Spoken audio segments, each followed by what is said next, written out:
426페이지 보시면 그 중간쯤 3번 나오죠. 가로 없는 3번.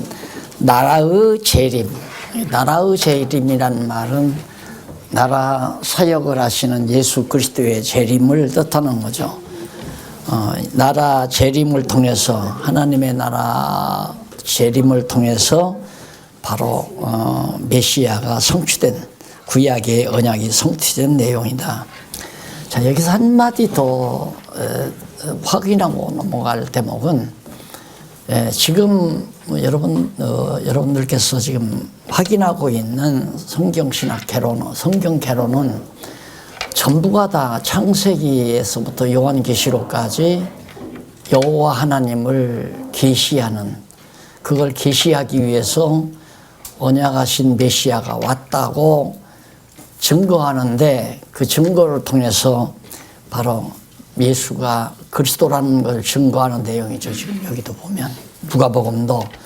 그런데 지금까지는 전통적으로 전통신학에서는 성경을 통해서 뭔가 인간에게 교화하고 가르치고 책망하고 그런 쪽에서 성경을 다 본 거예요. 이게 완전히 거꾸로 본 거죠. 하나님을 계시하기 위해서, 여호와임을 계시해서 깨달아 알고 경외케 하기 위해서인데, 그게 아니라 우리들에게 선한 일하고 착한 일하고 악한 일 하지 말고 악한 자에게 책망하고 벌 주고 이렇게 해서 교훈을 하기 위해서 성경이 기록됐다. 그래서 교훈 중심의, 훈계 중심의 내용으로 성경을 다 풀어간 거예요. 그게 완전히 엉망이 된 거죠. 그러니까 예를 들어서 문둥 환자를 고친 거, 예수님이 문둥이를 고치셨다. 바로 기독교는 하나님 잘 믿고 믿음 있으면 능력 얻어서 문둥이도 고칠 수 있고, 설령 무서운 병이 들렸다 하더라도 기도만 많이 하고 하나님의 능력으로 나을 수 있다. 이런 식으로 신앙 고조를 시키는데, 신앙을 교조시키는데 이제 성경을 사용해 왔단 말입니다. 그러니까 거의 다 좀 죄송스러운 얘기지만 지금까지 공부해온 모든 내용들은 다 그냥 잘못됐다고 생각해도 과언이 아니에요. 하나님을 깨달아 알기 위해서, 하나님 여호와이심을 계시하기 위해서 성경을 준 건데, 성경을 그 방법으로 풀어야 되거든요. 그러면 우리가 재림할 나라 사역을 말씀해 주는데, 넘어가서 426페이지 처음에 양쪽 가로 1번 나오죠. 나라의 재림을 예고한다. 하나님 나라의 재림을 예고한다. 그러면 나라가 임했다면서 바로 버림받고 재림할 것을 예고합니다. 예수님께서 이제 이 땅 위에 하나님의 나라가 임했다. 그래서 이제 예수님이 버림받아서 십자가에 못 박혀 죽지만은, 그러나 반드시 부활 승천해서 장차 재림할 것이다. 이런 내용이 이제 누가복음 17장 20절로 26절에 나오잖아요. 그러면 여러분, 하나님 나라가 임했다고 하지 않습니까? 자, 예수 잘 믿어야 됩니다. 예수 잘 믿어야 예수님이 다음 재림할 때 정말 주를 영접하고 천국 갈 수 있습니다. 이제 그렇게 이 성경을 풀어가는 거죠. 그럼 맞는 것 같아요. 그렇잖아요. 예수님이 다시 온다고 하지 않았느냐. 내가 이제 고난받지만은 십자가에 못 박혀 죽었다가 3일 만에 부활했으니까 하나님께로 승천할 것이다. 그렇지만 다시 내가 재림을 한다. 예수님 재림한다고 했으니까 여러분 정말 불 끄지 말고, 기도의 불을 끄지 말고, 그 새벽마다 꼭 기도의 불을 붙여야 되고, 깨어 있어야 된다. 정말 이렇게 이제 교훈하는, 우리들의 삶을 훈계하고 교훈하는 쪽으로 성경을 풀어갔단 말입니다. 그러나 성경신학의 입장에서는 그게 아니죠. 예수님이 나라의 재림을 예고한 것은, 장차 그렇게 예고한 것은 왜 예고했는가? 예고한 이유는 재림할 나라 사역, 장차 이제 예수님께서 재림하실 사역을 증거하기 위해서. 그러면 그걸 왜 증거했는가? 나라의 재림을, 그러니까 나라 재림 성취, 그러니까 하나님의 나라가 재림함으로 예수가 구약에서 언약된 메시아가 성취된 것을 증거하기 위해서다. 이렇게 올라가죠. 그러면 가로 없는 3번을 봤으니까 이제 첫째 1절을 봐야 될 거 아니에요. 1절. 그러면 왜 나라로 오신 메시아가 성취된 것을 증거했느냐. 2절에 나오죠. 거기 이제 421페이지. 절에 올라가면 나라 사역을 통해서 성취한 뭐가 그리스도가 성취된 것을 증거하기 위해서. 그럼 2절을 봤으면 이제 장을 봐야 할 거 아니에요. 장을 한번 찾아보십시다. 장을 보면 제3장 나와요. 제3장 누가복음 처음에 415페이지에 나오죠. 장에서는 사역에 의한 성취. 그러니까 예수님께서 나라 사역을 통해서 구약에 언약된 그리스도가 성취된 것을 증거하기 위하여 나라 사역에 의한 성취를 증거한 것이다. 성취된 것을. 이게 그리스도가 메시아가 성취됐다는 걸 증거하는 거 아니겠어요? 그러면 사역에 의해서 왜 성취된 것이 증거되는가? 장을 확인하려면 그 이유를 확인하려면 이제 장에서 권으로 가야 되겠죠. 편으로 가게 되면 이제 뭡니까? 편으로 가게 되면 바로 이제 그리스도 성취로 가는 거 아니에요. 아니 그리스도 성취가 아니라 예수에 의한 성취. 예수님 자신에 의해서 메시아가 성취됐다는 걸 증거하기 위해서 그렇게 했다. 그러면 예수님 자신에 의해서 메시아 그리스도가 성취된 것을 왜 증거하는가? 그리스도 성취를 확인하기 위해서. 그럼 그리스도 성취를 왜 확인하는가? 그 이유는 궁극적으로 여호와 계시를 위해서, 하나님이 여호와이심을 깨달아 알기 위해서. 결국에는 최종적 답안은 궁극적으로 여호와 계시에게서 다 끝나는 거예요. 모든 게 그렇게 됐어요. 그러니까 만약에 내가 강론집을 자세하게 쓰려면은 지금 이렇게 써야 돼요. 이런 식으로. 그러면 지금 설명해 온 것은 귀납 방법으로 강론을 한 거거든요. 위에 결과로부터. 다시 말해서 예수님이 왜 이 세상에 재림할 것을 나라의 재림을 갖다가 예고했는가? 예수님이 왜 다시 온다는 걸 예고했는가? 그 이유를 알기 위해서 귀납 방법으로 하나하나 가로 한쪽 가로 없는 그다음 절, 장, 편, 권 쪽으로 이렇게 위로 올라가면서 설명을 했단 말입니다. 그렇게 성경을 강론하는 방법이 있고 연역식으로 연역 방법으로 저 위에서부터 하나님이 여호와이심을 계시하기 위해서 신약에 와서 예수가 구약에서 언약된 메시아가 예수라는 것을 증거함으로 성취했다는 걸 증거했습니다. 그러기 위해서 이제 바로 예수에 의한 성취를 증거하고 예수에 의한 성취를 증거하기 위해서 누가복음에서 예를 들어서 사역에 의해서 예수의 사역 중심으로 예수가 그리스도심을 증거한다. 그러기 위해서 예수님이 이제 내려오면서 바로 이담 왕권을 가지고 재림하실 것을 증거한 것입니다. 이래야 이제 바로 오늘 제가 여기 이제 나라 재림 누가복음 17장 20절로 18장 8절까지의 강론 내용이 정확하게 떨어지는 거란 말입니다. 그러면 그 말 또 해야 되고 또 해야 되고 계속 해야 되잖아요. 그건 이제 자세하게 설명할 때 그렇지만 보시는 분들은 이 부분만 봐도 전제를 해야 돼요. 양쪽 가로 위에는 한쪽 가로가 있고 한쪽 가로 위에는 가로 없는 항이 있고 절이 있고 장이 있고 편이 있고 권이 있고 최종적으로 성경 전체의 주제가 있다. 이걸 전제하고 성경 구절 하나를 해석하는데 그렇게 해석해야 한단 말입니다. 해석 방법은 귀납 방법이 있고 연역 방법이 있다. 좋은 편대로. 근데 극적으로 하려면 이제 귀납 방법으로 하는 것보다는 귀납 방법으로 해야죠. 그냥 자연스럽게 이야기하려면 그냥 연역 방법으로 해야 되고 귀납 방법은 이것은 자꾸 얘기하면 지금 어디 가서 끝나려는 거야 하고 궁금해 할 거 아니에요. 그다음 마지막에 가서 결국은 하나님의 여호와이심을 계시하기 위해서입니다. 이제 극적으로 딱 베끼는 거죠. 그것은 이제 설명하는 사람이 이 방법도 쓰고 저런 방법도 쓸 수 있지만은 보편적으로는 이미 이 책 자체가 연역적으로 돼 있으니까 제일 주제가 나와 있고 그 다음 편이 나오고 권이 나오고 편이 나오고 장, 절, 항, 목 이런 식으로 쭉 나왔기 때문에 연역적으로 차근차근 설명되잖아요.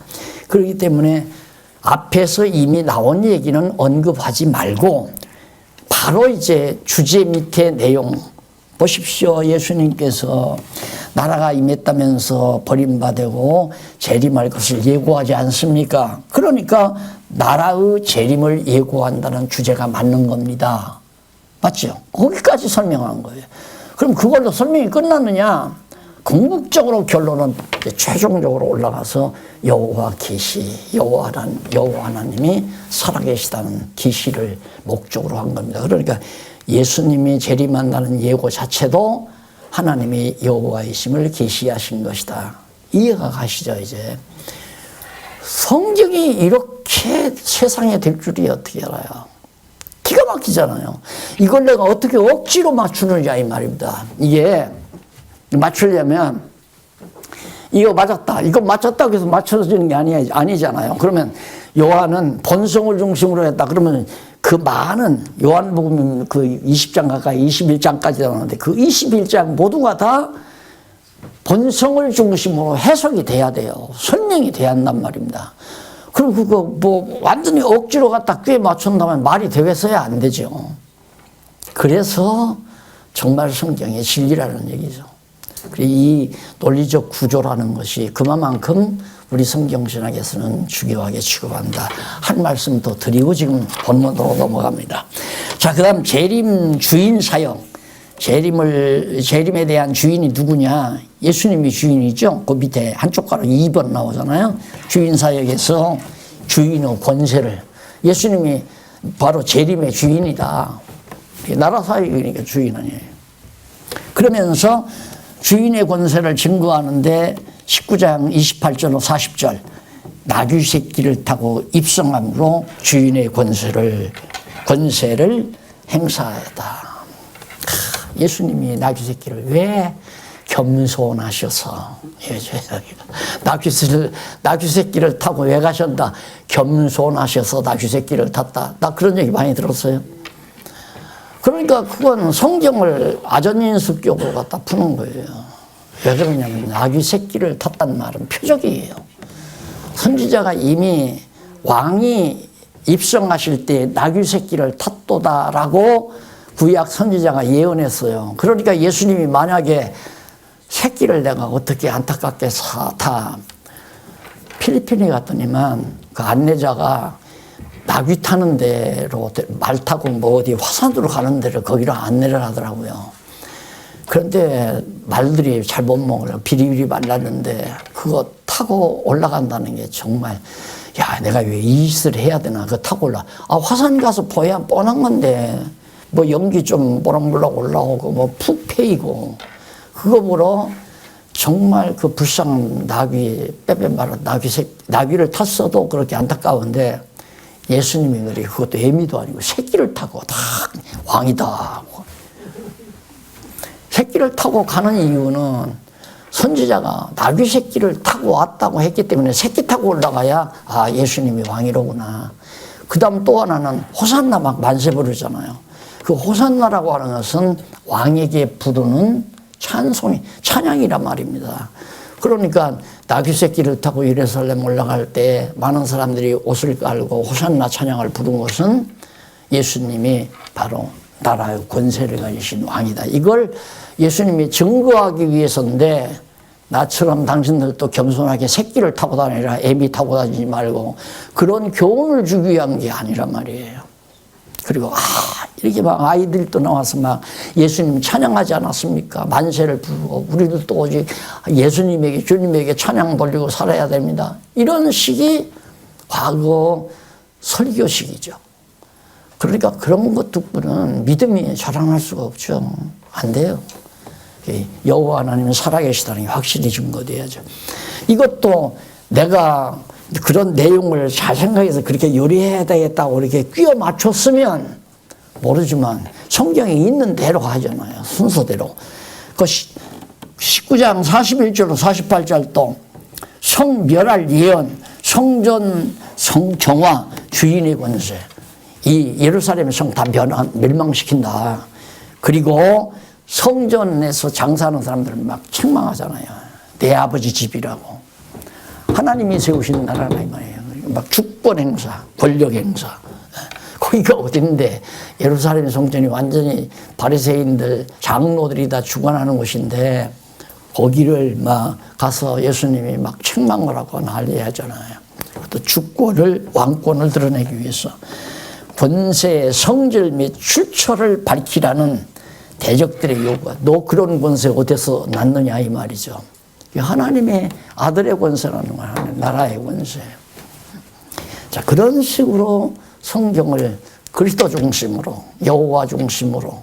그러니까 구약은 여호와께서 그리스도 메시아 언약하는 중심으로 구약은 다 풀면 다 풀리는 거고, 신약은 여호와께서 그리스도를 보내서 성취시켰다는 방향으로 풀면 성경 마태복음에서부터 요한계시록 마지막 절까지 깔끔하게 깨끗하게 풀려요. 그게 놀라운 거죠. 그래서 지금 이렇게 하나하나 조목조목 지어서 설명해 드린 겁니다. 그 다음 이제 재림의 실제 사역인데, 임박한 징조. 내가 예수님이 재림할 때 어떤 징조들이 있는데 그 임박한 징조가 뭐 징조들을 말하는데, 성전이 헐린다. 예수님 오신 분이면 성전이다. 헐린다.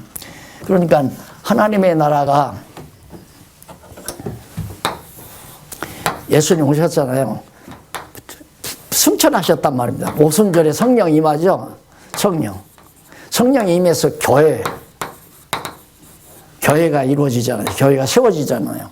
이제 사도행전 넘어가면 그게 나오는데, 그런데 여기 보면 임박한 징조를 말하는데 성전이 헐린다 그러는데, 이 성령이 임한 이후에 70년에 예루살렘 성전이 헐리잖아요. 불타버리고 헐려버린단 말입니다.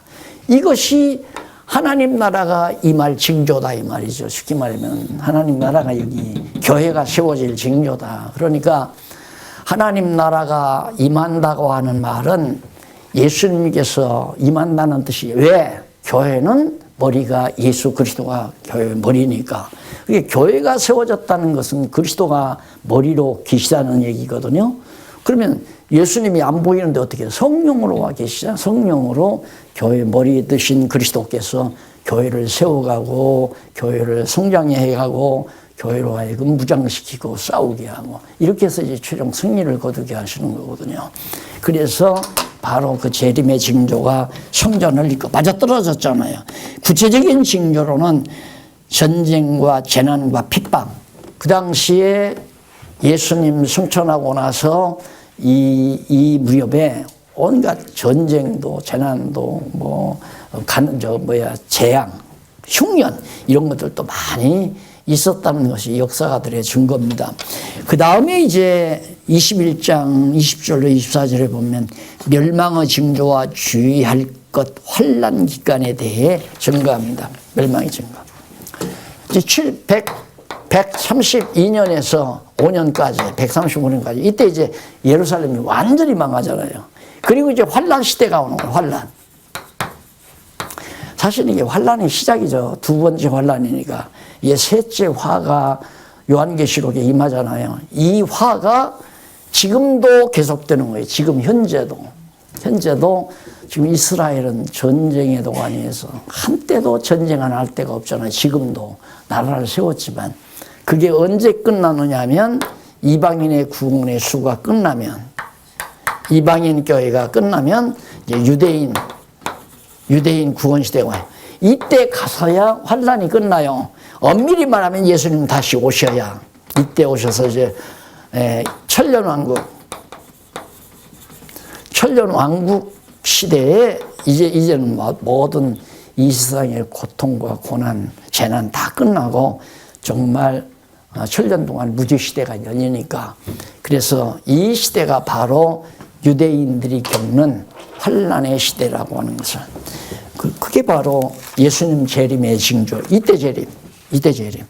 이건 이제 교회로서 성령께서 오셔서 교회를 세우실. 그래서 어떤 신학자는, 어떤 사람은 그런 얘기를 해요. 성령이 오신 것이 예수 재림이다. 그러니까 이건 이제 예수 재림은 이미 지나갔다. 이렇게 주장은 잘못된, 그러니까 예수 재림 기다리는 건 잘못된 것이다. 천만의 말씀이에요. 성령이 임한 것은 예수님께서 성령을 보내서 하나님의 나라를 세워가온 이방 교회 시대거든요. 우리 교회.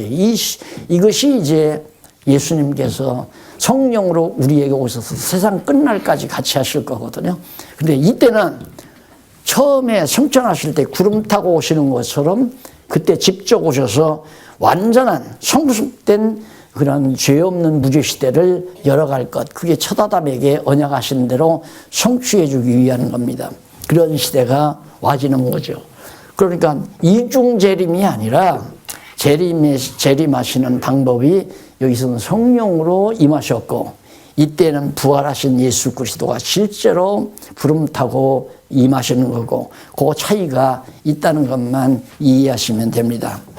자, 그래서 그런 징조들도 예수님이 하나님의 나라의 주인이시기 때문에 다 알고 그렇게 해가시는 거죠.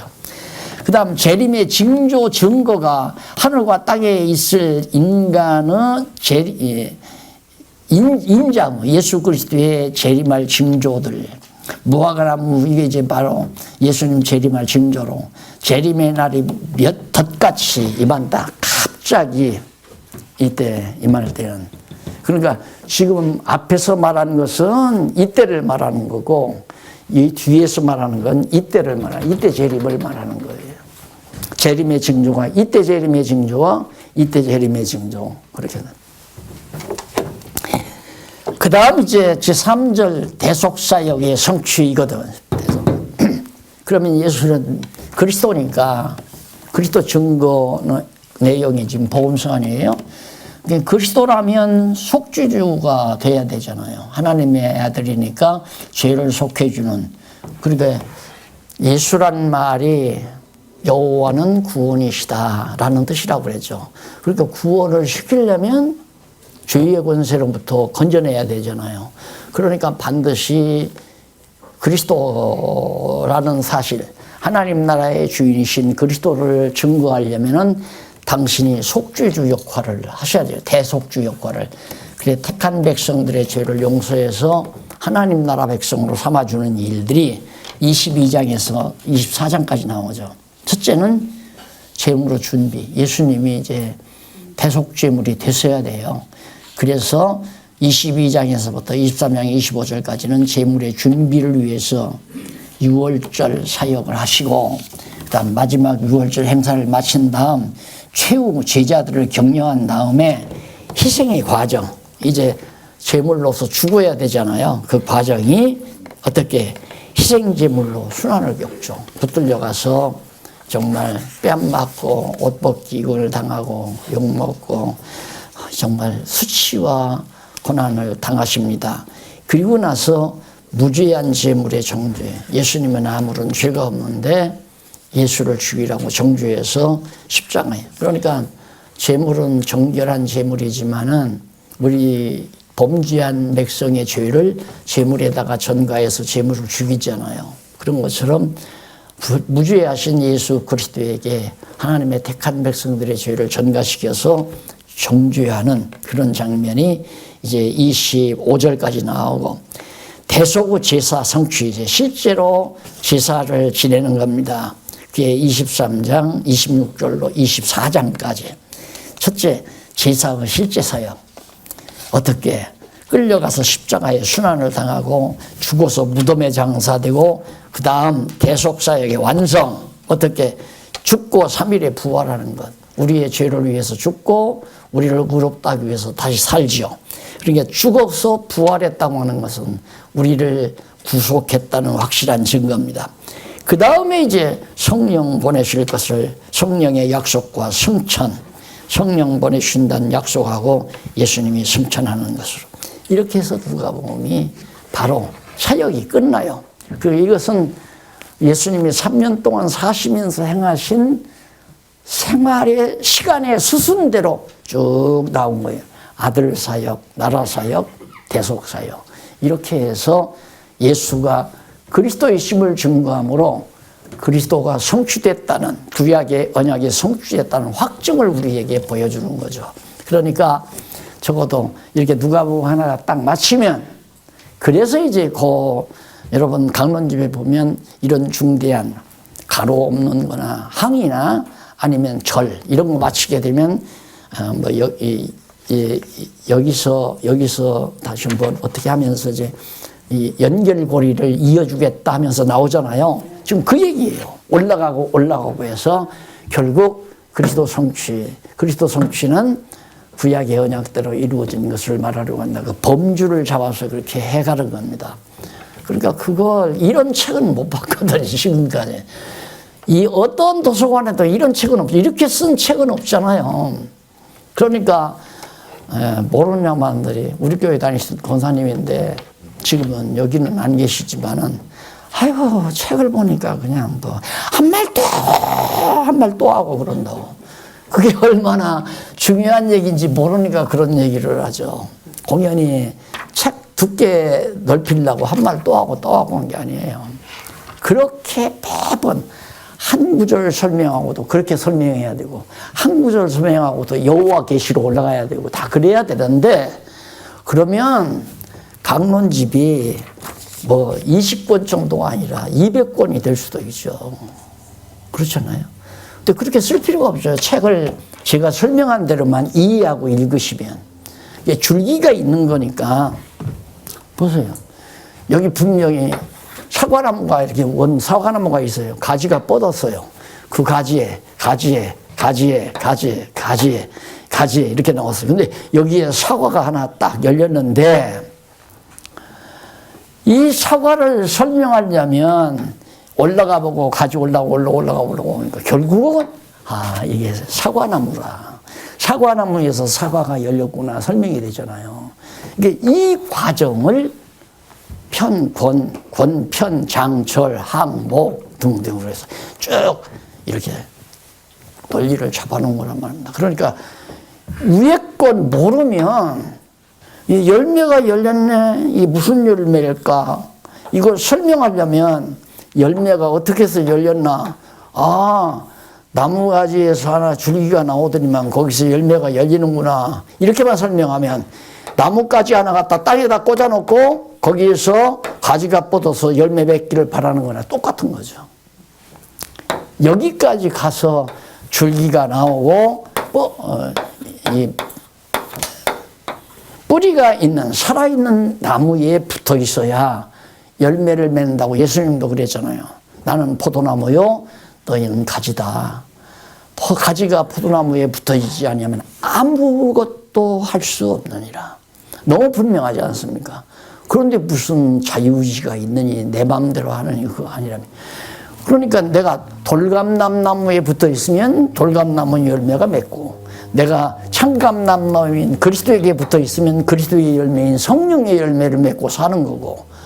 간단하잖아요. 너무 간단하죠. 그래서 예수가 그리스도이심을 알면 여호와 하나님이 살아계시다는 게 확실히 믿어지니까 그를 경외하고 섬기며 찬양하며 사는 것이 그리스도의 지체로서 살아가는 삶이죠. 예수의 지체. 이게 교인이 되는 거 아니에요? 그리스도를 버리고 우리는 지체니까. 그러면 내게서 자연히 맺어지는 건 그리스도의 열매, 그 성령의 열매가 맺어지는 거란 말입니다. 성령의 열매가 맺어지는 것은 내가 그리스도에게 붙어 있다는 확실한 증거죠. 성령의 열매가 안 맺어지고 아직도 잠자려고 생각하면 미운 사람이 자꾸 생각이 나고, 저걸 어떻게 한번 손을 봐주나, 시기 질투하는 생각이 나고, 욕심이 생기고, 어떻게 하면 좀 더 많은 걸 가질까, 이런 생각하면서 잠 못 이루면 이건 돌감나무에 내가 지금 붙어 있구나. 그러니까 육체의 일은 현저하니, 갈라디아서에 나오잖아요. 육체의 일은 현저하니 시기와 질투와 미움과 증오 뭐 이런 것들이 다 육체에 얽매여 있기 때문에 그런 게 생기는 거죠. 성령에게 내가 붙어 있다는 말은 감사와 찬송, 항상 감사와 찬송, 여호와 경외하는 그 신앙, 이것이 내 마음대로 되는 게 아니라 그리스도에게 내가 붙어 있으면, 하나님의 아들이신 그리스도에게 접목이 되어 있으면 반드시 맺어지는 건 참 감람나무의 열매를 맺는다. 잘못된 사단의 나무에 붙어 있으면, 돌감나무에 붙어 있으면 돌감을 맺게 돼 있는 거고요. 지난번 우리 박 권사님 돌감을 갖다 주시던데 돌감도 맛은 있대요. 예. 괴미라구나, 괴. 요아시아에 거기다가 감나무 좋은 거 갖다 접붙이면 감이 열려, 좋은 거 감 열려요. 그러니 우리가 그리스도의 지체로 산다는 것은 얼마나 좋아요. 얼마나. 정말. 그래서 이 땅 위에 하나님의 나라가 이렇게 임하게 누가 오셔서, 성령이 오셔서 그렇게 하신다. 그 다음 이제 본성에 의한 성취가 요한복음에서부터 사도행전 1장 11절까지 나온 이유는 다 아시죠? 예수님 하늘로 승천하는 장면까지가 바로 사도행전 1장 11절까지예요. 그래서 본성이란 말은 아까도 제가 말씀드렸어요. 그리스도 직임을 가지고 오신 예수가 그리스도 직임을 가지고 오신 그 예수의 신분은 이런 분이시고, 신분은 원래 영광스러운 신분이었는데 낮고 천한 인간 땅에 낮아지셨다가 다시 영광스러운 신분으로 그러니까 결국은 영광스러운 신분이었다. 그분은 낮아진 신분이 다가 아니고 낮아졌다가, 그래서 이것을 신학에서는 기독론에서 바로 승기와 비하라고 그래요. 승기는 높이 올라간다는 얘기고, 비하는 아주 낮아졌다는 얘기는 비천하게 낮아졌다. 그런 식으로 쓰는데, 그 기독론이 여기 나오는 거죠. 그런 신분이. 그런 신분을 가진 자가 이런 사역을 했다. 아들 사역, 나라 사역, 대속 사역. 왜? 결국은 예수가 그리스도의 심을 증거하기 위해서 저런 사역을 하시고 다시 본래 하나님의 영광스러운 신분으로 오셨다가 다시 가셨다. 예, 본성. 이런 식으로 해서 마태마가 누가 요한복음이 완전히 예수가 그리스도라는 걸 증거하잖아요. 예, 그리스도가 성취됐다. 그리스도가 성취됐다고 증거하는 건 여호와 하나님의 언약이 이루어졌다는 얘기거든요.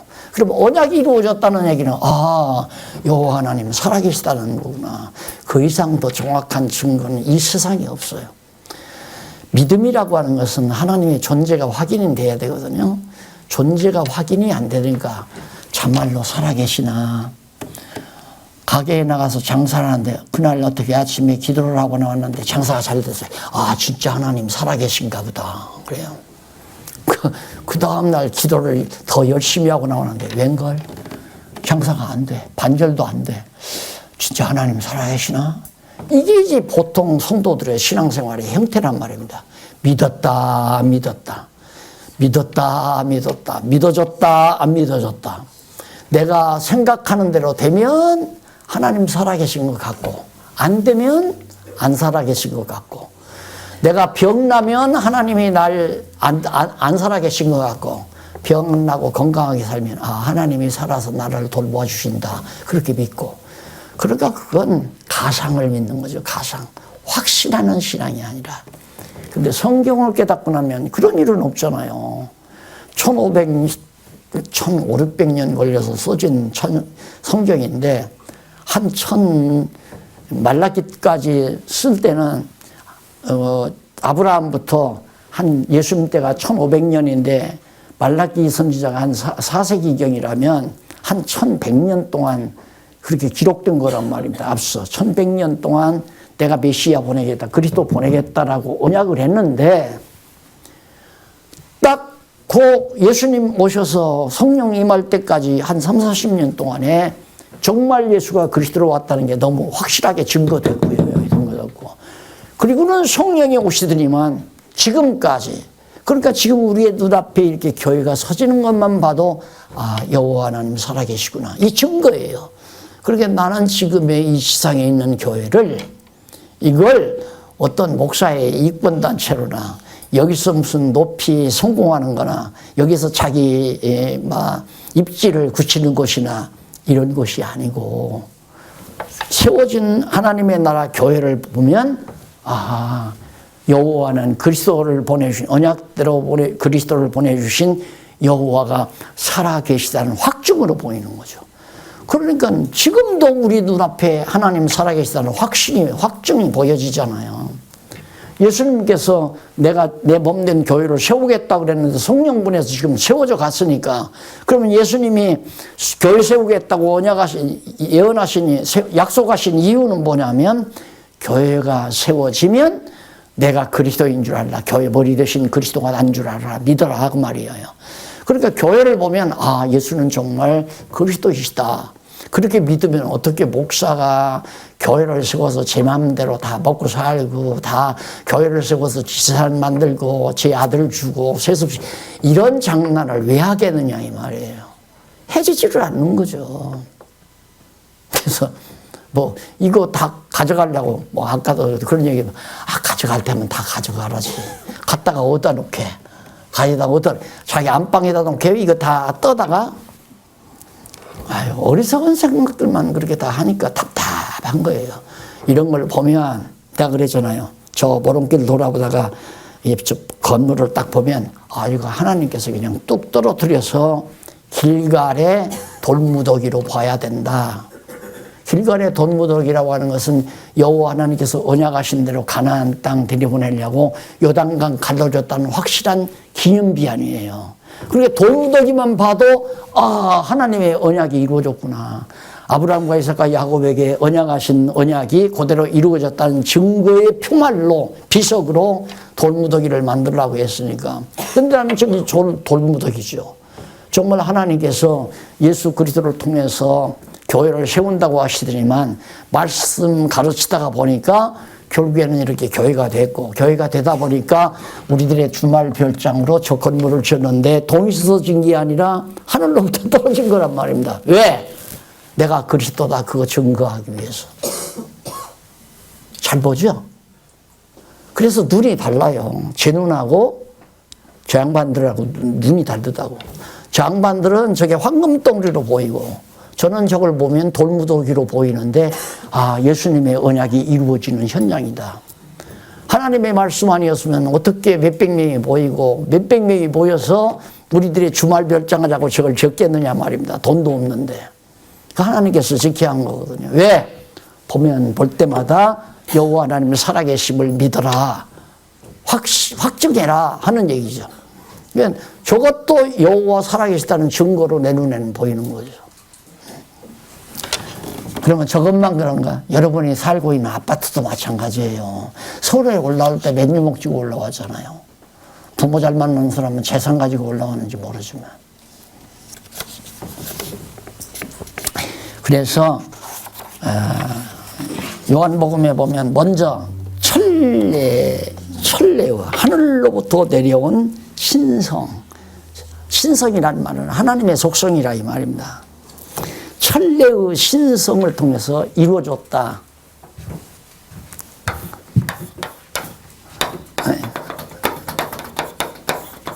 천례의 신성.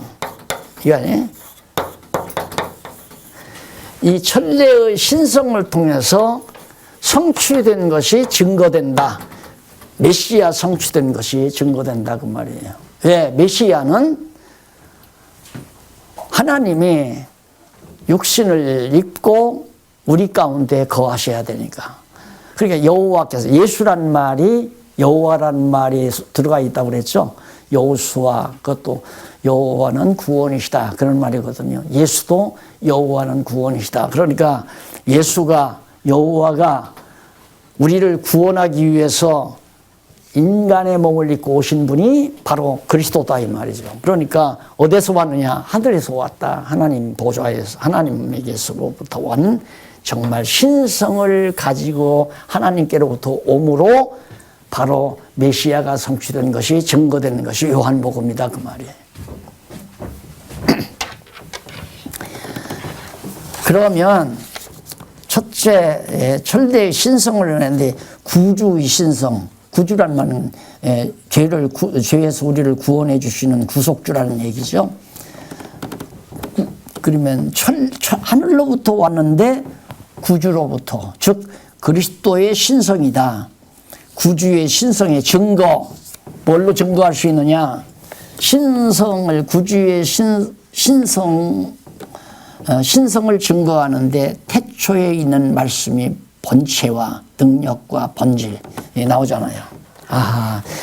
요한복음 1장 1절로부터 14절까지가 결국 독생자의 신성, 마지막에도 나오죠. 빛의 능력과 하나님의 독생자 신성의 영광을 바로 증언하는 내용.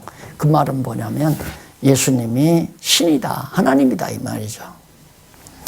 요한이 구주를 증거하죠. 뭐라고? 뒤에 오시는 독생자 하나님의 신분, 독생자 하나님의 신분, 그 사역을 증거하고 나는 그의 신들매를 들기도 감당치 못한다. 요한이 그래요. 예수님을 보고 신임을 증거하죠.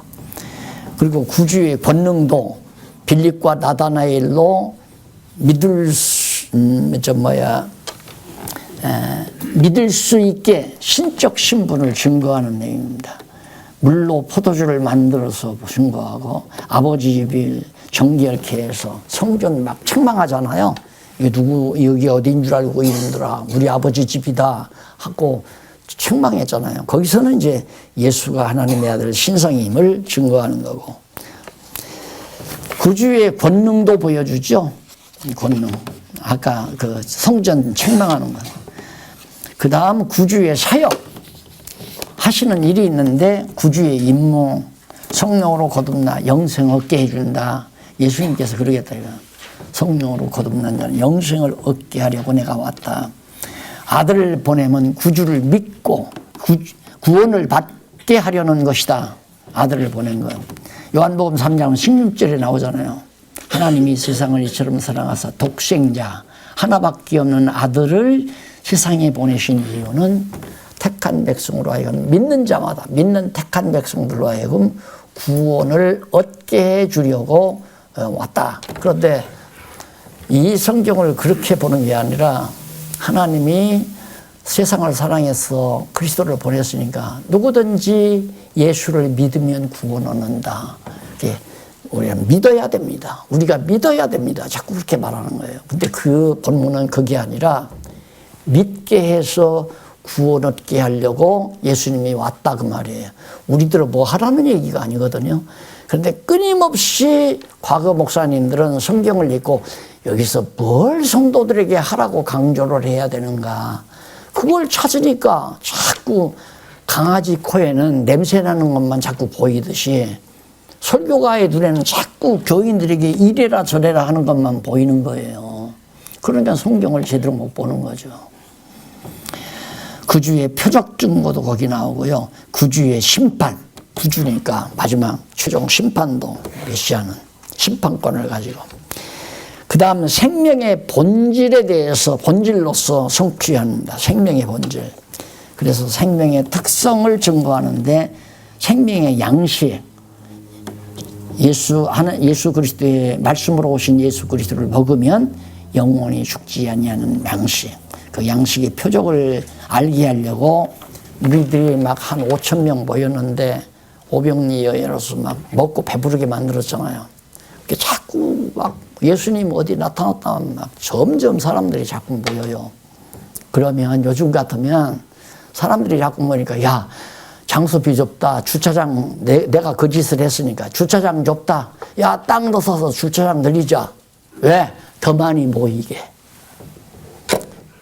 예수님은 왜 그렇게 안 했는지 모르겠어요. 예수님 그랬으면 벌써 뭐 몇십만이 아니라 세계 인류를 다 갖다 정말 교인 삼았을 텐데. 모이게 하는 것이 아니라 많이 모였다면 안 나가요. 거기를 피해요. 무리를 피해서 한적한 곳으로 가셔요. 그러면서 뭐라고 하냐면 너희들이 왜 이렇게 날 따르는지 안다. 왜냐하면 너희가 표적을 본 까닭이 아니다. 표적을 봤던 말은 예수가 그리스도라는 증표를 너희들이 보고 날 따르는 게 아니다. 그러니까 예수를 그리스도로 믿고 날 따르는 게 아니라 야, 떡 주고 생선 주니까 먹고 배부르니까 자꾸 오는 거 아니냐 이 말이에요. 그 내용을 보면서 저는 그런 생각을 했어요. 왜 과거에 몇백 명 정말 우리 장안관계에 나왔나. 11조 안 내도 된다니까. 그리고 주일날도 안식일 아니니까 바쁜 일 있으면 안 나와도 지옥은 안 간다. 이런 얘기가 좋으니까 모였겠구나. 이런 생각을 막. 요즘 보니까 그게 더 뼈저리게 느껴져요. 편하게 해니까 편하게. 자꾸 이래라 저래라 충성하라 봉사하라 연보 더 내라 뭐 이렇게 강조 안 하고 그러니까 얼마나 좋았겠어요. 그러니까 먹고 배부르기 때문에 너희 따랐다 말이 사람만 많이 모아놓으면 교회야. 요즘에 교회는 이 말을 하든 저 말을 하든 복을 받는다, 병이 낫는다, 축복을 받는다, 성공한다 뭐 이렇게 해서 감언이설로 잘 입댐해가지고 사람들로 하여금 솔깃해가지고 많이 나오게만 하면 부흥된 교회고 잘 되는 교회고. 웃기는 거 아니에요? 생명의 떡을 먹어야 생명의 양식을 예수님. 생명의 본질, 생명의 양식 증거 그걸 위해서 이제 그래 영생하는 양식을 위해서 일하라. 너 썩어질 양식 위해서 일하지 말고 영생하도록 위해서 주를 위해서 머리 대신 주를 위해서 일을 하라. 6장 22절 27절에도 나오죠. 하나님의 이름이여 살리는 것이 뜻이다.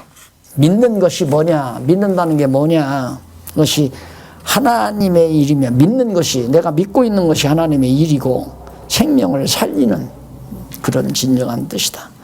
영생의 양식을 증거합니다. 나는 하늘로서 내려온 참 양식이고 영생의 양식이다. 다 나오죠. 그 다음 넘어가서 436페이지 세상의 빛을 증거해요. 자, 세상의 빛을 세상의 비침을 증거하는 겁니다. 예수님께서 바울이 그랬죠. 빛이 비추라 하시라라는 것에서 어두운 세상에 빛으로 오셨지만은 어두움이 깨닫지 못하더라. 그럼 거기서 바울이 말하는 빛이 비추라 하시던 그 말은 언제냐면 태초에 하나님이 천지를 창조하신 다음에 빛이 있으라 거기는 그렇게 번역을 해놨어요. 빛이 있으라. 그런 게 아니라 이미 존재하는 빛. 예수 그리스도는 하나님이시니까 영원한 존재고 영원한 빛 아니에요. 그 영원한 빛으로 하여금 비추라 해서 혼돈하고 공허하고 흑암의 깊음에 있는 땅에 빛이 비춰지니까 그것이 빛과 어둠으로 딱 갈라지는 것이 첫째 날이에요. 그러니까 그 이전에 천지를 창조하신 것은 태초에 지은 거고 빛과 어둠은 첫째 날에 지은 거고 이제 그게 수의 세계예요. 그게 숫자의 세계. 첫째 날, 둘째 날 하면서. 그래서 진짜 이 수의 세계, 영원하지 못한 실체의 세계는 첫째 날부터가 실체의 세계이고 이것은 이제 마지막 다 체질에 녹아져서 없어져 버리면 다 사라지는 거고 첫날에 지었던, 태초에 지었던, 첫날이 아니고 태초에 지었던 하늘과 땅은 영원한 거죠. 영원한 하나님의 나라, 하늘나라, 영원한 지옥의 나라, 땅의 지옥의 나라. 이게 딱 첫날에 지어진 그 모습인 영원한 세계에서 태초에 지어놓은 거니까 그건 영원한 것이죠.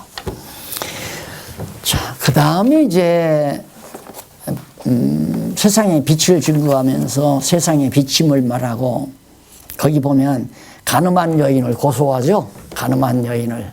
그 빛이 어떤 빛인가 보십시오. 그 바리새인들이 의롭다고 자청하는 자들이 가늠한 여인을 현장에서 끌고 가요. 가서 나는 이런 죄를 안 졌다. 나는 의인이다. 이 여자는 아주 악랄한 죄인이다. 그리고 예수님 앞에 고하니까 그 고소한 자들이 왜 고소했느냐면 캄캄해서 자기 죄를 못 보아요. 캄캄하니까. 그러니까 예수님이 말씀합니다. 죄 없는 자는 돌을 들어 쳐라. 이 말씀이 굉장한 강렬한 빛이에요. 고소한 자들의 마음을 확 밝게 비치니까 죄가 다 보이잖아. 아, 나도 저런 죄를 짓었네. 그러니까 한 사람도 도덕으로 치는 자가 없어요. 이런 데를 잘 보게 되면 아, 남을 비판하는 것이 아니로구나. 자연히 알잖아요. 왜? 나도 똑같은 죄인이니까. 죄인 아닌 사람이 어디 있어? 다 죄인이에요. 너 도둑놈 오면 자기를 향해서 도둑놈 오는 거나 똑같아요. 아, 그래도 저 사람은 많이 짓고 나는 덜 짓잖아. 많고 적은 게 없어요. 뭐 죄라고 하는 건 그냥 완전히 다 우리는 죄 가운데 살았죠. 죄 중에서 잉태돼서 죄 중에서 살고 죄를 먹고 마시고. 그러니 죄가 많고 적고가 어디 있어요. 그러니까 절대 너희는 비판하지 말라. 남 심판하지 말라 이 말이에요. 왜? 돌을 들어 칠 수 있는 사람이 없어요. 그러니까 하나님의 말씀의 빛이 딱 들어오면 우리에게도 육신이 있는지라 야, 세상에 어떻게 저런 인간이 있을 수 있을까? 응? 인간의 얼굴 쓰고는 감히 할 수도 없는 일인데 이런 생각 할 수 있어요. 그 생각을 계속하면 이제 잠 못 자요. 그러나 그 말을 하는 순간 내가 왜 이렇게 저 사람을 좀 비판하는 자세로 나가는가? 그러면 아, 내 마음이 잠시 어두웠구나. 이 생각을 들면 아니야. 남 비판하는 것은 자기를 비판하는 거라고 성경이 말씀했다. 그 원리를 다 아니까 그다음 딱 잊어버리고 비판을 안 하게 되죠. 남을 정죄하거나 험담하거나 비난하거나 이런 게 도저히 빛이 들어간 사람에게는 나오지 않는단 말이에요. 왜? 자기 안에도 빛이 들어가서 있게 되니까. 그래서 그런 진리를 바로 그래서 거기에 보면 비침을 불신한 예수가 그리스도의 빛이라는 사실을 불신한 자에게는 8장 31절 40절 나오죠. 진리로 자유케 하는 빛인 아들을 죽이려 함을. 참 빛으로 오신 예수를 빛을 몰라보고 죽이려 하는 것은 그건 다 빛을 몰라본 사람들이에요. 세상에 빛으로 오신 것을. 빛으로 오셨다는 걸 알면 예수가 그리스도라는 사실, 자기들이 학수고대하고 기다리는 메시아라는 걸 알게 되죠. 그 빛을 받았기 때문에 아는 거예요. 그러니까 오늘 우리가 예수를 그리스도로 믿는다는 것은 내가 영리하고 지혜로워서 믿는 게 아니에요. 진리의 빛이 우리에게 확 비춰주니까 성경을 보고 깨닫고 아, 진짜 마리아의 몸에서 나신 예수가 구약에서 언약된 그리스도로구나. 이게 믿어지지 않아요. 진리의 빛이 들어오니까. 그러면 자유스러운 거죠. 이제. 누구도 우리를 얽매이지. 죄가 우리를 얽매이잖아요. 얽매일 수 없단 말입니다. 만약에 죄의 권세가 나를 얽매여 놓으면 야, 제가 너를 험담하고 다른 신부에게 고자질하고 아주 나쁜 인간이야. 이러면 그래? 열이 팍 일어나요. 저거 가만 놔두면 안 되지. 콩밥 좀 먹어야 되겠네. 그래서 이제 뒷조사를 하게 되고 그 사람과 원수 척을 지게 되고 이게 이제 빛이 나를 지배하지 아니하니까 나는 이제 사단의 종로로 타는 거죠. 남을 비난하고 욕하고 험담할 때 그건 사단의 종로로 타는 거예요. 그렇잖아요. 사단이 나로 하여금 그렇게 만들어가는 거니까. 그럼 거기서 벗어나서 자유함을 얻으려면 빛 대신 진리가 나를 완전히 사로잡아야 아, 절대 남을 비난하거나 욕하거나 험담하는 자세가 없어져 버리는 거죠. 그게 자유스럽죠. 편안하고. 자, 표적으로 빛을 증거하는데 바리새인이 안식일에 표적을 행한 자를 신분을 알려. 누가 소경의 눈을 띄었느냐 그걸 알게 하려고. 그게 소경의 눈을 뜨게 한 자의 그 신적 신분. 눈 뜬 자는 인자를 믿으나 바리새인들은 못 믿어요. 그러니까 안식일에 소경의 눈을 띄웠는데 예수님이 그걸 빛으로 오신 눈 감으면 캄캄하잖아요. 아무것도 안 보인단 말입니다. 그러면 예수님께서 표적적으로 눈을 띄워줬다는 것은 빛을 보게 하는 거. 그러니까 빛으로 오신 예수 그리스도를 볼 수 있게 만들어주는 그런 놀라운 표적으로 하여금 예수는 참 빛이시다라고 하는 사실을 표적적으로 증거해 주는 내용이죠. 그런 식으로 성경이 다 짜여져 있습니다. 그 다음 생명의 본질을 증거하는데 생명의 주권 누가? 양의 목자 및 생명을 얻게 하는 문임을 누가? 예수 그리스도가 나는 양의 물이다. 양의 문. 그래서 생명을 얻게 하는 양들의 내 문으로 들어오는 자는 다 산다. 그러면 생명을 얻게 하는 선한 목자. 그래서 이 선한 목자만 나오면 제가 장안중앙교회 개척할 때 제일 첫 주일날 설교한 게 선한 목자예요. 선한 목자 붙여놓으니까 성도들은 아마 자기가 선한 목자라고 하려는가 보다 그렇게 생각했겠죠. 그게 아니고 전임자가 교회 재산 다 팔아가지고 갔어요. 경위들도 모르게 그냥 다 전세금 빼가지고 그냥 날라버려서 밤에 도주해버렸어요. 여러분 다 그런 건 아니지만 대부분 개척교회 하시는 분이 한몫 잡기 위해서 그래서 가르쳐 주더라니까 목회학에서 개척을 한 자리에서만 하면 성공 못한다. 그러니까 처음에 돈 없으면 가난한 동네 가서 시작을 해요. 그래서 시작을 해서 한 11명 모이고 10명 모이고 그냥 부흥회를 한번 해라. 그럼 부흥회 때 돈 몽땅 연금 받아가지고 그 다음 그건 권리금 받고 팔아 넘겨라. 그러면 이제 큰 자본이 되잖아요. 예를 들어서 100만 원 갖고 시작했는데 딱 부흥회에서 연부 받고 하니까 1000만 원짜리 해서 그럼 1000만 원 가지고 나은 동네로 가래요. 그렇게 해서 3-4번만 옮겨가면 목회 성공할 수 있다. 그게 목회학 교수가 가르치는 방법이에요. 그냥 팔아가지고 도망가라 이거야. 그러니 교회 재산 웃기는 거 아니에요. 이 교회 재산은 악바구 세면 그냥 먹는 거예요. 이건 워낙 큰 거라 잘 안 들어가요. 올챙이 200이 들어가겠느냐고요. 작은 거 그냥 기천만 원짜리 기여금짜리는 그냥 꿀꺽 생겨버리고 말아요. 그런 교회가 수다하다 말입니다. 허다하다.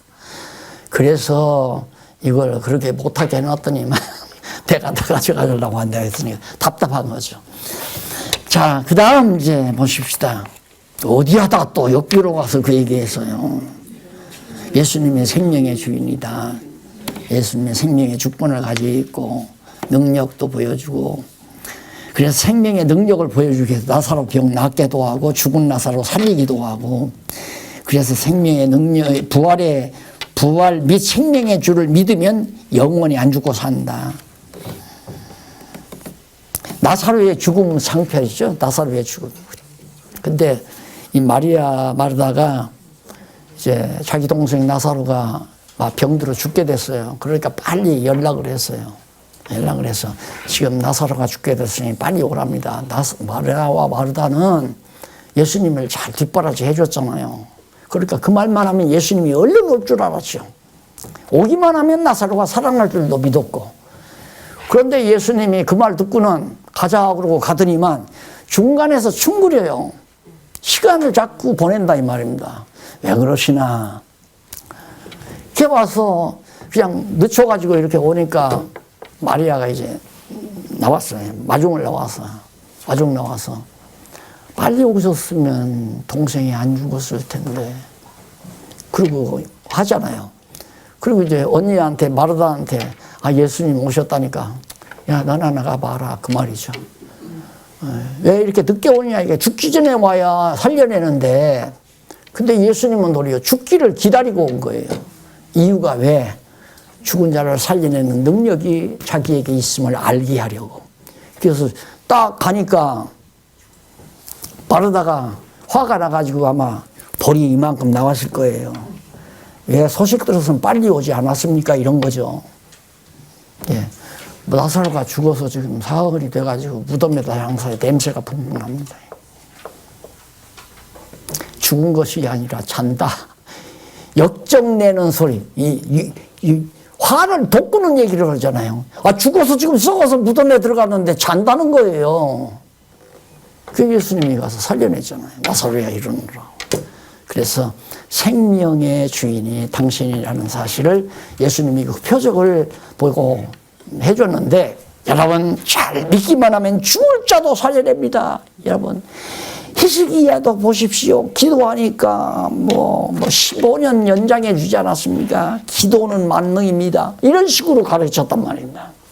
그럼 기도는 만능이면 히스기야가 한 번 기도했으니까 그 다음 15년 지나서 죽으려고 할 때도 또 기도했으면 15년 또 연장될 거 아니에요. 말도 안 되는 얘기가 다 먹혀 들어가요. 설교를 하면. 그러니까 그걸 보면 열불나다가도 그 당연히 하나님께서 못 듣게 하기 위해서 그러는 거 내가 왜 열불내? 그러고 열을 안 내죠. 진짜 말을 하면 안 듣고 가짜 말을 하면 듣고 그게 누가? 하나님께서 그렇게 하신다 이 말입니다. 진리를 사랑치 아니하는 자에게 거짓 영을 보내서 거짓 것을 믿게 한다고 그러잖아요. 그렇게 잘못 믿게 하는 것도 하나님이 잘못 믿게 하고 잘 믿는 것도 하나님이 잘 믿게 하는 거죠. 그러니까 잘못 믿게 한 거를 자꾸 트집 잡으면 누구 트집 잡는 거예요? 하나님 트집 잡는 거 아니에요. 저 친구들 자꾸 트집 잡으면 하나님 트집하는 거죠. 안 그래요? 하나님이 다 못 듣게 하고 못 깨닫게 해서 황금덩어리면 돈덩어리만 눈에 보이게 만드니까 저 짓을 하는데. 나도 이 얘기를 그만하려도 하다가 보면 자꾸 자, 2절 귀천. 그러면 천래 하늘에서 왔으니까 다시 돌아가야 되잖아요. 천귀 하늘로 돌아간다. 귀천의 신성으로 성취했다. 하늘에서 왔으니까 하늘로 돌아가야죠. 그래야 예수가 하나님의 신성을 지니신 이 본성, 신성이니까 본성이에요. 육성은 그리스도로 우리에게 계시하기 위한 도구로 인간의 몸을 입은 거예요. 그런데 신학에서는 예수님은 완전한 인간이고 완전한 하나님이다. 그렇게 괴상한 말을 만들어가지고 그렇게 안 믿으면 이단이래요. 이단. 아니 예수님이 하나님 곁에 있을 때도 우리 인간의 몸이 육성이 있었나요? 없었잖아요. 그때는. 그럼 마리아의 몸에 잉태돼가지고 인간의 몸을 입은 거거든요. 그건 왜? 계시를 위해서. 예수가 그리스도의 힘을 계시하기 위해서 취한 육신인데, 그래서 말씀이 육신이 되어 우리 가운데 거하신다. 여호와께서 육신이 되어 우리 가운데 거하신다는 얘기 아니에요. 이게 본래는 육신이 있기 전에는 하나님이 신성 그대로 이게 본성이에요. 그 다음 이제 우리 인간의 육성이란 본성이 아니고 그건 바로 계시를 위한 도구로 입으신 육성이에요. 전혀 다르죠. 그러니까 참 인간, 참 하나님은 잘못된 가르침입니다.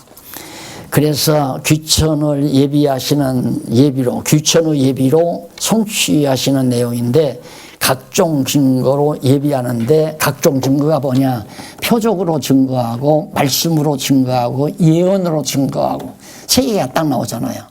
그러니까 한쪽 가로 1, 2, 3 이게 세 개가 다 어디에?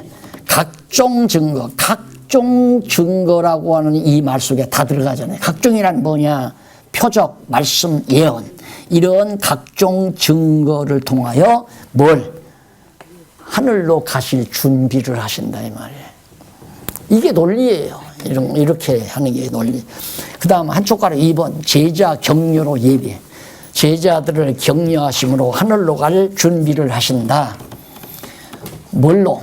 언약과 격려로, 말씀과 격려로, 예언과 격려로, 거기도 똑같아. 언약과 격려로. 어떤 언약을 해요. 하나님께서 아버지 집에 함께 있게 할 거다. 내가 이 다음 다시 와서 너희들을 데리고 올라가. 내가 가서 너희 있을 곳 준비해 놓고 내가 와서 너희들 데려갈 것이다. 그 언약을 해요.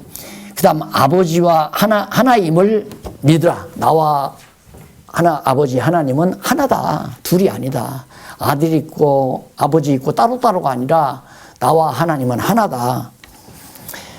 진리의 영을 보낸다면서 성령 보낼 걸 약속하잖아요. 언약 한단 말입니다. 그리고 성령의 가르침과 평안함과 말씀을 이룰 것을 성령의 가르침 이것도 또 평안함 너희들에게 평안을 준다. 또 말씀을 이룰 것 하나님께서 말씀하는 걸 다 이룰 것이라고 언약하는 내용이 바로 31장까지 나옵니다. 자, 그 다음 말씀과 격려로 예비하고 예언과 격려로 그 다음 귀천어 시련 나오죠. 그래서 제자들 위하는 강구 기도를 하죠. 악당에게 붙들려 순환당하고 십자가의 죽음의 증거 그 다음 부활 승천 시련 그것이 승천하는 것이 어디까지 나오냐면 사도행전 1장 11절까지 나옵니다. 그래서 442페이지 제일 뒤에 보면 언약과 승천어 세 번째로 나오죠. 승천어 증거. 예수님께서 언약하시고 하늘로 승천하는 분. 그래서 예수님은 여기 본성을 증거하기 위해서 하늘로부터 왔다가 하늘로 도로 올라가셨다. 그런 내용이 요한복음 간단한 수준. 왜? 당신이 그리스도라는 걸 증거하기 위해서. 왜 그리스도라고 왜 증거하는가? 하나님 여호와이심은 살아계심을 계시하기 위해서. 그렇죠. 맞죠. 다 끝났잖아요. 그러니까 성경은 하나의 목표를 하기 위해서 모든 내용이 다 해석이 돼야 돼요.